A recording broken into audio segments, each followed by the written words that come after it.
This is the new Honda Civic Type R. It has 306 brake horsepower and can do 0 to 62 miles an hour in just 5.7 seconds. This means it's the most powerful and the fastest accelerating front-wheel drive car currently on sale.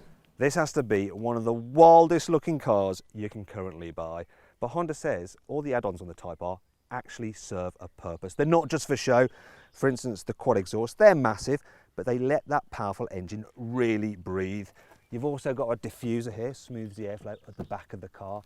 This massive T-tray rear wing, you could eat your dinner off that actually, but it provides downforce for added grip and stability when you're going fast, and this is a fast car, 167 mile an hour top speed, which is more than a base level Porsche Cayman. At the front, you've got these vents over the front wheel, and that apparently smooths the airflow over the front wheel. But if you look closely, you'll see that the actual holes in there are very small. Some of the vents are actually filled in.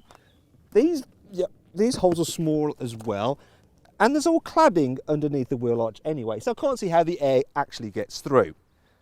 I reckon they're just for show. Come on, Honda, tell us the truth. They're just for show, aren't they? Inside, the Type R gets a racing style steering wheel, bespoke dials and a gear shift indicator. There are also some bucket seats to hold you firmly in place. These seats are absolutely lovely. They're 20mm lower than the normal car. The driving position is spot on.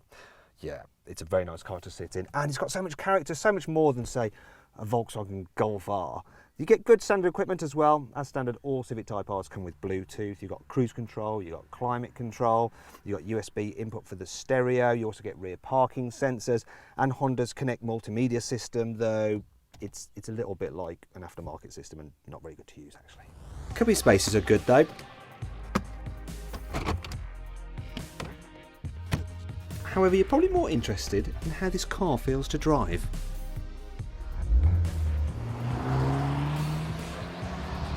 Right then, let's start with the engine. Now, Type R cars are famous for having this thing called VTEC, which lets them rev really freely, and it gives them a kick at the top end of their rev range, and they also redline usually over 8,000 RPM. Now this engine, it's a 2 litre, it does have VTEC, but for the first time ever for a Type R, it also has a turbocharger. As a result, it doesn't rev quite so high, 7,000 RPM. Also, it doesn't have that kick at the top end. What it does have though is loads more mid-range power and 306 horsepower. Now turbocharged cars, modern ones, you press the throttle, they respond pretty instantly, and they give you this linear power delivery. That's what you get from, say, a Volkswagen Golf R. In this though, you floor the throttle, you wait for a second, then the turbo kicks in and it flies after 3,000 RPM. And it gives this engine plenty of character.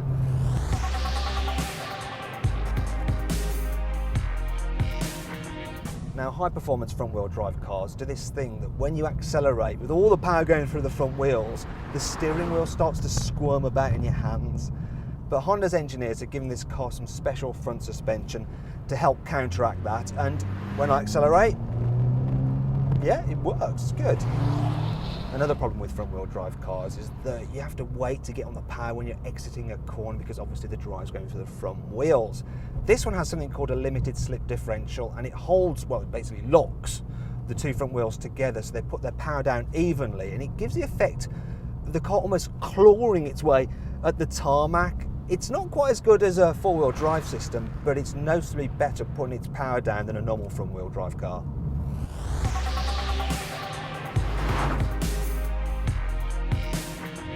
Okay, then the steering. Now, it doesn't have quite as much feel or feedback as you get in a Renault Sport Megane, but it's lightning quick and super sharp, very, very accurate. The gearbox, you can only get this car with a 6-speed manual, but it's a great 6-speed manual. The throws are really short, so it's dead snickety, feels nice and precise, and I really like the feel of the gear knob as well. It's a nice, solid metal gear knob, feels quality. As for the brakes, big Brembo brakes, they've got loads of stopping power, and the pedal's got a real positive feel to it.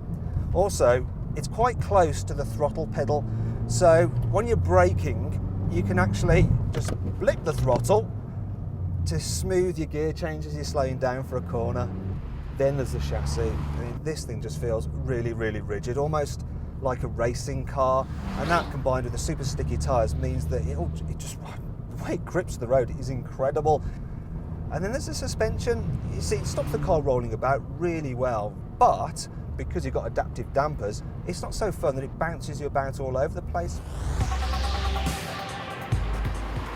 Now, there is one thing that does disappoint me slightly about this car, because old Type R cars used to make this kind of screaming sound when you rev them out, and it made the hairs on the back of your neck stand up. But this one, well, listen, I'll let you hear it.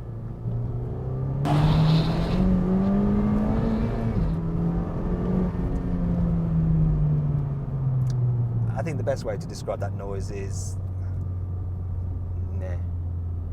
Then there are some other problems with this car which are common to all Honda Civics actually. One is the fact that the position of the speedo can be obscured depending on how you sit by the steering wheel, which isn't great in a car that can do 167 miles an hour. Then there's the horn. I mean, listen to this. Doesn't sound like this car's got 306 brake horsepower at all from the noise of that. And then there's the rear visibility. You've got that integrated spoiler there, and it just kind of ruins the view out the back.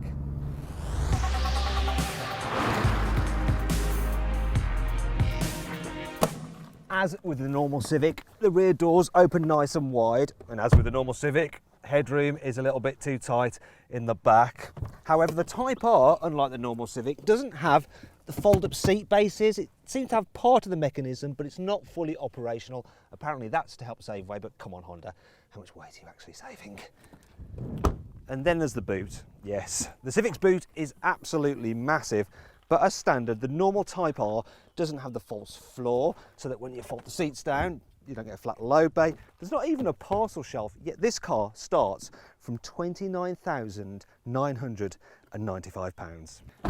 And that price could be a big problem. You see, someone who can afford to spend £30,000 on a car probably doesn't want it to look like it's just been stolen from the set of The Fast and the Furious. But this car, it is fast, it is furious, it's epic fun to drive, but if you want something a little bit more subtle, then check out our review of the VW Golf R by clicking here. Something a little less expensive, then how about our review of the Vauxhall Astra VXR by clicking here. You can watch our very latest video review by clicking up here. Click on our logo to subscribe to our channel, or on the links below the video if you're watching on mobile. Right, that's a wrap then. What a car, I tell you what. Honda has for so long been just focusing on economy. It's great to see them doing a performance car again, Ed. It's so much fun to drive. I tell you what, I'm taking this home, you're going in my car.